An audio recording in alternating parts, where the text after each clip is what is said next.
రేవంత్ రెడ్డి గారు స్పష్టం చేయాలి. మీ ఆది నాయకుడు రాహుల్ గాంధీ గారు ఏ కులానికి సంబంధించిన వ్యక్తి, ఏ మతానికి సంబంధించిన వ్యక్తి, ఏ దేశానికి సంబంధించిన వ్యక్తి, ఆయన బీసీయా, ఎస్సీయా, ఎస్టీయా, ఫార్వర్డ్ క్యాస్టా? స్పష్టం చేయండి మీరు.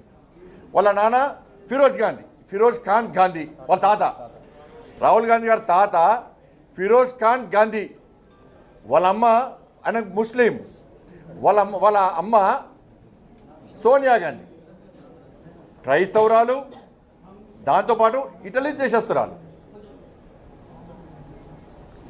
మరి రాహుల్ గాంధీ మీద చర్చ జరగాలి. మీరు రాహుల్ గాంధీ గారిని మీ నాయకుడిగా బీసీ అని బీసీ నాయకుడు అని మీరు ప్రోత్సహిస్తురా, లేకుంటే ముస్లిం అని ప్రోత్సహిస్తురా, క్రిస్టియన్ అని ప్రోత్సహిస్తురా, లేకుంటే వేరే దేశస్తులను ప్రోత్సహిస్తురా? ఏ దేశస్తుడు, ఏ మతం, ఏ కులం?